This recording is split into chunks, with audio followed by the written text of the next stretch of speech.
Shalom adik-adik sekolah minggu, sebelum kita mendengarkan firman Tuhan, marilah kita terlebih dahulu berdoa, ambil sikap berdoa yang baik, kita berdoa. Kasih karunia dan damai sejahtera bagimu, dari Allah Bapa kita dan Kristus Yesus menyertai kamu. Amin. Baik, adik-adik sekolah minggu, apa kabarnya hari ini?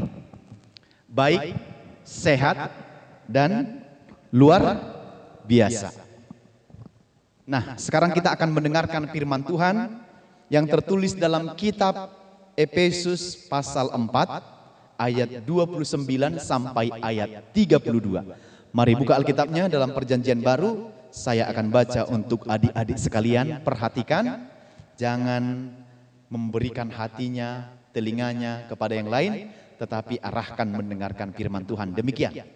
Janganlah ada perkataan kotor keluar dari mulutmu, tetapi pakailah perkataan yang baik untuk membangun di mana perlu, supaya mereka yang mendengarnya beroleh kasih karunia. Dan janganlah kamu mendukakan Roh Kudus Allah yang telah memeteraikan kamu menjelang hari penyelamatan.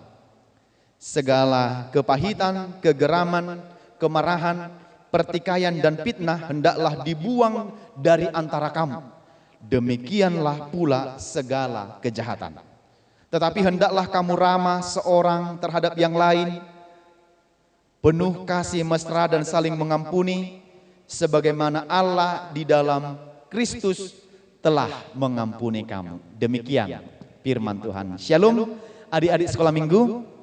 Adik-adik sekolah minggu masih ingat enggak dengan lagu yang satu ini? Pasti adik-adik sekolah minggu ingat dan sering menyanyikannya. Hati-hati gunakan mulutmu, amin. Hati-hati gunakan mulutmu, amin. Karena Bapa di sorga selalu lihat ke bawah. Hati-hati gunakan mulutmu, amin. Artinya apa? Artinya adalah supaya kita hati-hati mempergunakan mulut kita. Kenapa mesti hati-hati? Ya, karena lewat mulut ini banyak hal yang bisa terjadi. Mulut kita ini bisa membuat kebaikan kalau dipakai dengan baik, tetapi justru juga mulut ini bisa mencelakakan kita kalau kita tidak mempergunakan mulut ini dengan baik.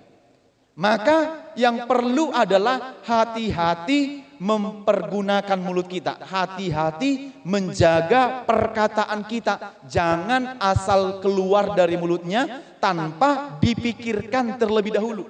Jadi orang yang asal ngomong itu, adik-adik, bisa saja suatu waktu akan menuai sesuatu hal yang harus dia pertanggungjawabkan.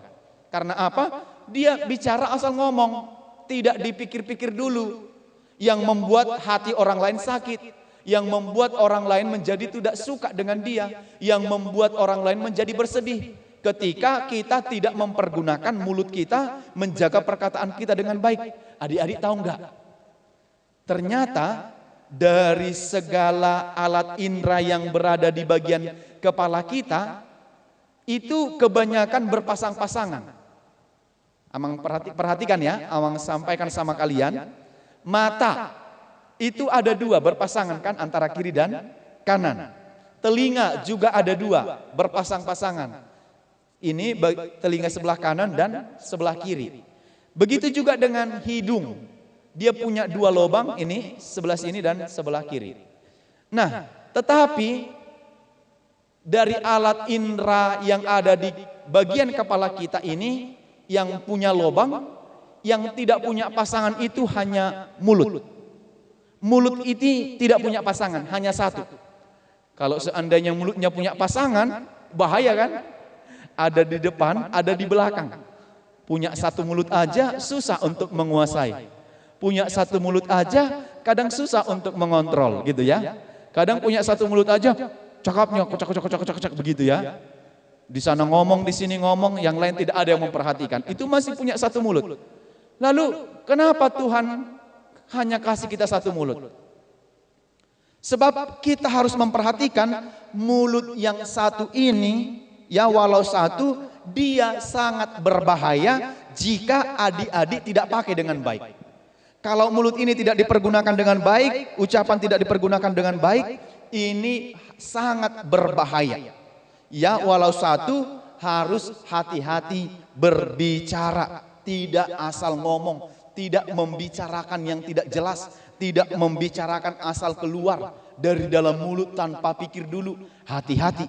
Ya, itu sebabnya ada peribahasa mengatakan mulutmu adalah harimaumu. Artinya lewat mulut kita ini bisa menerkam orang lain, ini bisa membuat orang lain menjadi marah, ini bisa membuat orang lain menjadi tersakiti, ini bisa mendukakan hati orang lain dan membuat orang lain menjadi tidak suka dengan kita. Maka hati-hati berbicara. Hati-hati menyampaikan ucapannya. Jangan suka mengeluarkan kata-kata kotor. Tadi ayat 29. Janganlah ada perkataan kotor keluar dari mulutmu. Siapa di sini adik-adik yang selalu suka menyatakan perkataan-perkataan kotor? Misalnya perkataan-perkataan yang memaki orang lain, memaki temannya. Kau begini kau tolol, kau jahat, itu nggak boleh. Apalagi sampai tuduh kawan-kawannya itu bodoh, tolol dan sebagainya. Itu akan membuat dia menjadi sedih. Itu akan membuat dia, oh iya aku tolol aku katanya begitu. Jadi perkataannya juga harus dijaga. Jangan mengeluarkan kata-kata kotor, kata-kata kebun binatang ya. Kata-kata yang nama-nama hewan. Kau binatang begini. Nah nggak boleh adik-adik. Itu tidak baik. Dan itu adalah dosa di hadapan Tuhan. Yang perlu adalah berbicara sopan, berkata jujur, berkata lembut, berkata yang membuatkan hati orang lain senang, yang menjadikan orang lain menjadi suka dengan apa yang kita sampaikan. Ya, kalau kita hanya berlaku kotor, mengucapkan kata-kata yang tidak baik, orang tidak akan suka bergaul dengan kita, berteman dengan kita. Orang akan menjauhi kita, jangan sama dia yuk, nanti dia cakap kotor sama kita kan gitu. Nah, jadi mulutnya ini untuk apa? Mulutnya ini dipakai untuk apa? Ya, mulutnya dipakai untuk perkataan yang baik, membangun di mana perlu supaya orang mendengarnya beroleh kasih karunia. Jadi kata-kata ini untuk dipakai menyemangati. Ih, kau cantik hari ini ya, kan gitu ya. Mana adik-adik lebih suka menyampaikan yang benar, yang mendukung kawannya daripada untuk mencaci kawannya. Kau cantik hari ini ya, bajumu cantik, tasmu cantik, tulisanmu cantik, badanmu sehat ya kan gitu. Rumahmu bersih ya, daripada dia orang jahat itu, dia mencuri, dia rumahnya kotor sekali, bau, tidak pernah dibersihkan, begitu. Jadi lebih enak kata-kata yang mendengarkan supaya orang lain beroleh kasih karunia. Dia baik, dia suka menolong, dia suka membantu, dia suka berdoa, dia suka bernyanyi, dia suka membantu sesamanya yang tidak punya apa-apa. Dan janganlah mendukakan roh Allah. Mendukakan roh Allah itu apa? Membuat roh Allah menjadi bersedih. Karena apa? Karena perkataan kita, perlakuan kita, perbuatan kita tidak benar di hadapan Tuhan. Ya, maka segala yang pahit, segala kegeraman, kemarahan, pertikaian, fitnah, buanglah dari antara kita. Dan juga kejahatan. Jangan mau menjadi anak-anak yang jahat. Jangan mau menjadi anak-anak yang suka geram. Jangan mau menjadi anak-anak yang selalu marah-marah, tak jelas gitu kan. Sudah dimasak makanannya, dia marah, meminta makanan yang berbeda. Padahal orang tuanya sudah capek cari makan kan. Keringatan, dia banting tulang mencari apa yang perlu untuk anak-anaknya. Tiba-tiba anaknya protes, suka komplain, gak suka inilah, gak suka itulah. Pengen minta yang lain-lain ya. Karena itu apalagi yang mau disampaikan kepada kita. Tetapi hendaklah ramah seorang terhadap yang lain. Harus ramah. Mulut ini dipakai untuk ramah, untuk penuh kasih mesra, saling mengampuni sebagaimana Allah telah mengampuni kita. Bagaimana mulut ini dipakai juga untuk mengampuni orang lain. Kalau dia bersalah, maka adik-adik diminta untuk mengampuni sesamanya ya. Maka orang yang tidak menjaga mulutnya dengan baik, maka nanti temannya pun bisa menjadi musuhnya. Maka tidak ada orang yang mengasihi dia. Kalau tidak bisa menjaga mulutnya, dia tidak akan bisa memiliki teman lagi. Karena dia asal ngomong. Maka jaga mulut dengan baik. Kalau enggak ada temannya. Akan kehilangan teman. Tapi di sini dikatakan, hendaklah ramah seorang yang dengan yang lain. Dan menjadi anak-anak yang suka mengampuni. Jangan SKT-SKT-an dong sama temannya. Jangan enggak cakapan kan. karena dicuri pulpenku nggak kocak habis dia gitu. Nggak boleh. Tapi hiduplah saling ramah, saling mengampuni. Seperti siapa? Seperti Yesus yang mengampuni kita. Adik-adik, sebenarnya kita kian tidak boleh, tidak mendapat keselamatan lagi. Tetapi untung Yesus yang kita percaya itu adalah Yesus yang baik, yang mau mengampuni kita. Kalau enggak, kita sudah mati karena dosa-dosa kita. Maka hiduplah saling mengampuni. Kalau Yesus sudah mengampunimu, maka kamu juga harus mau mengampuni sesamamu, mengampuni temanmu yang bersalah terhadapmu. Karena itu adik-adik kita diajak melakukan 3 hal dari firman ini. Yang pertama, jaga mulut dan jaga perkataan. Jangan suka dengan cakap-cakap kotor. Tidak boleh. Jangan suka memaki, menyakiti orang lain. Tetapi milikilah ucapan untuk memberkati orang lain. Kau cantik ya, kau sehat ya, kau pintar ya, kau pandai nyanyi ya, kau rajin ibadah ya, kau rajin menolong orang tua ya, begitu ya. Yang kedua adalah berbicara dengan sopan, lemah lembut antara yang satu dengan yang lain. Tidak boleh berbicara kasar, bercakap kotor, tidak. Yang ketiga adalah terberkati lewat ucapan kita. Orang harus terberkati lewat ucapan kita. Jangan orang menjauh dari kita karena ucapan-ucapan kita. Tetapi dengan ucapan yang lemah lembut, adik-adik akan disukai. Orang tuamu akan menyukai, gurumu akan menyukaimu. Pasti orang lebih suka mendengar orang yang berbicara lembut daripada orang yang berbicara kasar.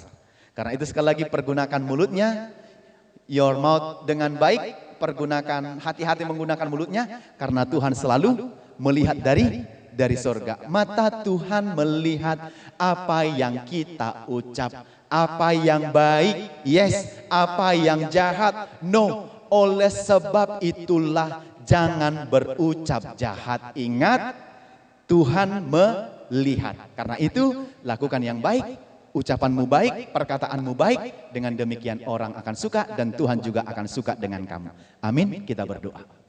Terima kasih Tuhan Allah atas firman-Mu yang sudah kami dengarkan pada hari ini. Mengajarkan kami untuk memakai mulut kami dan berbicara dengan baik. Sebab Tuhan memberi mulut kami adalah untuk menyatakan kebaikan dan menyatakan kebenaran. Bukan untuk hal-hal yang jahat. Untuk memberikan, memberkati orang lain, untuk menyatakan kebaikan bagi orang lain, untuk hidup saling mengampuni dan menyatakan hal-hal yang baik saja. Terima kasih Tuhan, ajarlah kami supaya kami memakai mulut kami ini dengan baik untuk memuji dan memuliakan nama Tuhan. Berkatilah kami, berkati orang tua, guru-guru kami di sekolah dan di sekolah minggu, lindungi kami saat belajar, saat bermain di rumah bersama-sama dengan teman kami, lindungi kami di dalam kasih Tuhan yang selalu menyertai kami. Ampunkan dosa kami ya Tuhan, di dalam nama Yesus Kristus kami berdoa. Amin.